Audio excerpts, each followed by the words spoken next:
most people don't realize, because I mean, it's traditionally been described that vehicles in Company of Heroes are an infinite resource, in that you can build an M8, and for the 280 manpower and 300 fuel that M8 costs, you can conceivably, provided you micro it well enough, do an infinite amount of manpower damage to your opponent, and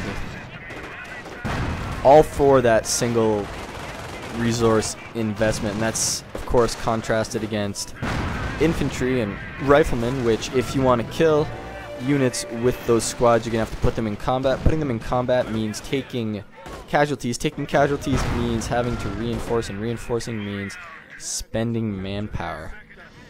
Of course, like I was saying, it actually does cost resources to repair units. However, the rate at which resources are deducted, it's actually a penalty to your income, and it's so minuscule that it's pretty much non-existent and not really worth worrying about. I actually managed to beat him into this house down here, and you saw me rapidly clicking on the house and issuing the order to get in the house.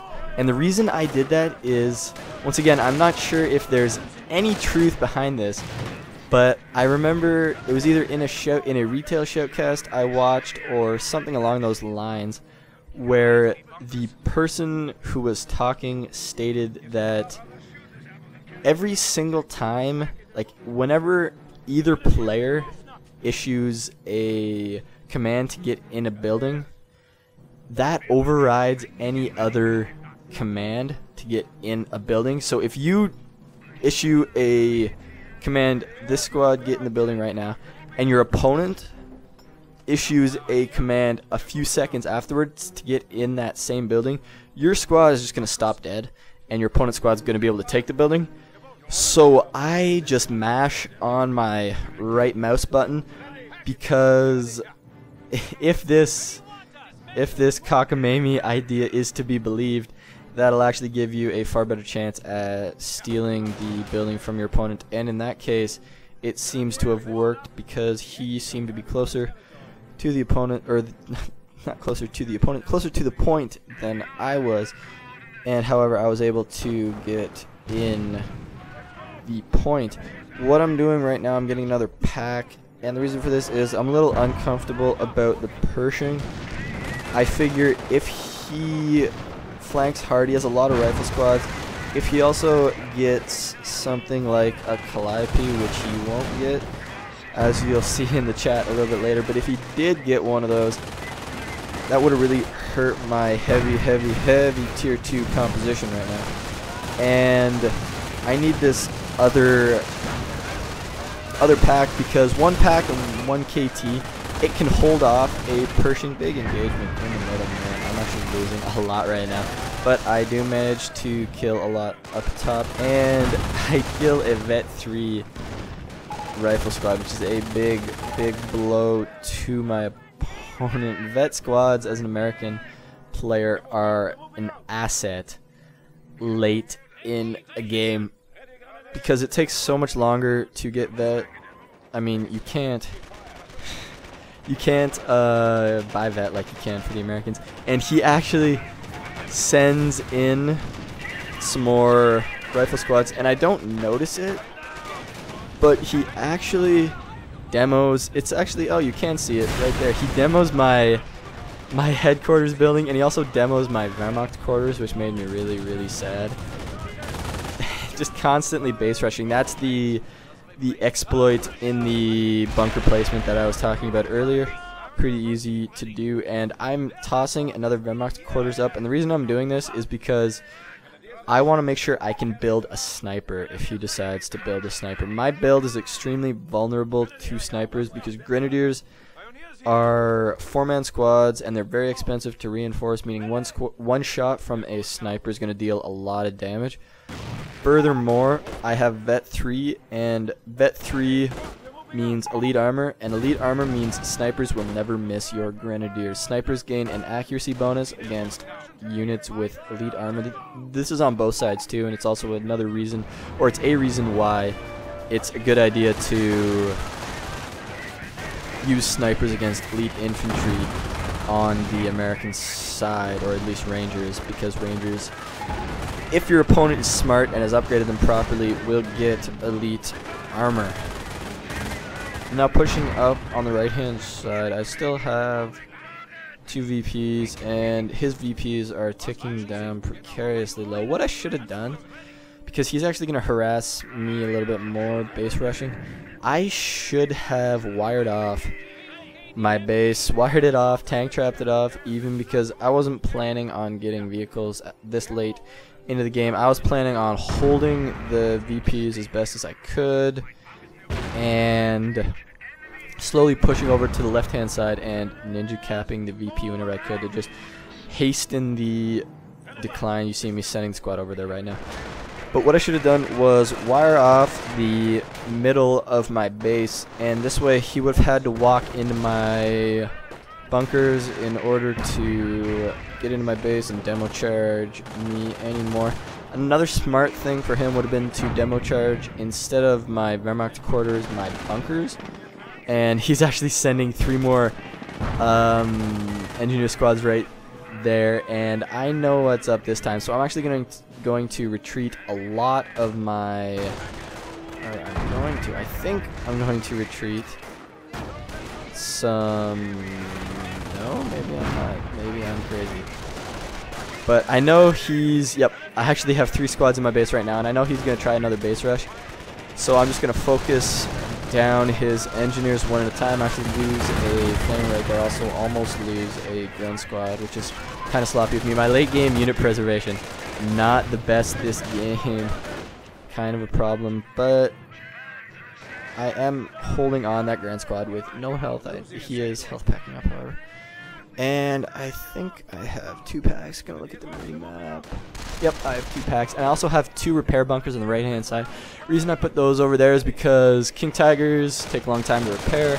I didn't really necessarily want to spend a lot of manpower on Pioneers. However, I did get Vet 2 on my Pioneers in order to give them a bit more resiliency, since I was going to be building more of them with my King Tiger on the field. The two repair bunkers, each repairing Pioneer from a repair bunker is equivalent to a regular Pioneer squad, and in addition, they can't be killed, which is a extreme bonus. The main problem with Pioneers in terms of repairing is if your opponent's smart, they're just going to focus down the Pioneers, and the Pioneers are going to die so quickly that you're not even going to be able to react and retreat them in time. By building a repair bunker and multiple repair bunkers, you are freeing up your Pioneers to get flamers and harass your enemy. You are also getting getting insurance for your King Tiger, because those Pioneers can't be killed. So you're gonna have a lot more effective health points, to use a Defense of the Ancients term. You're gonna have a lot more. It's gonna seem like your King Tiger has a lot more health because he's gonna be constantly repairing. And a little trick, I don't know if you guys noticed it with my MG just a second ago, but if you try to face an MG by holding the right mouse button down and then dragging in the direction you want to face, and then you hit escape, you will deselect that MG, and in doing that, you'll essentially cancel the facing order. And this is extremely useful if you want to check your MG's range, which is what I did right there, just making sure it was in range of the VP. You point it in the direction the MG is pointing, right on where the gun is, and you see what the cone looks like, and then you hit escape and your MG doesn't move at all, and you've seen the you've seen the range, which is really all you need. This game is winding down. VP's slowly ticking down. 24 now. Gonna slowly be ticking down to 0. Lots of Grens on my side. In terms of Rocky, his base rush was really a all or nothing gambit, and it actually might have worked if I hadn't gotten extremely lucky with that one grenade killing one entire squad and almost another one. Having a little fun and sending a crocodile in, which made me smile. And he's also actually cut me off, which is annoying because it pop capped me. I look down on the bottom left, and I think that says 47. It might say 40. No, it says 47. It's 47 over 30 population cap right now, and I'm gonna have to capture that point in order to build any more units. You see I'm floating a lot of manpower simply because I have nothing to spend it on. I actually could be getting more veterancy, but I don't have any vehicles, so vehicle vet wouldn't help much. I could get vet 3 on my weapons teams, however I don't really have any weapons teams left. And tank vet is of course useless because the King Tiger doesn't benefit from a veterancy. And a minor moral victory, killing my Shrek's Grans in the base with the Croc, and he's just gonna go to town on my buildings, but the VPs will be ticking out as I finally kill the Pershing and force retreat for good measure. So there you have it, folks. Another game. I know some of you guys are sick of the same 3 maps all the time, Angleville, Samoa, and Langres. Of course, those are just the most fun maps to play, so that's why I use them the most. Also, regarding replay casting, I will be casting replays.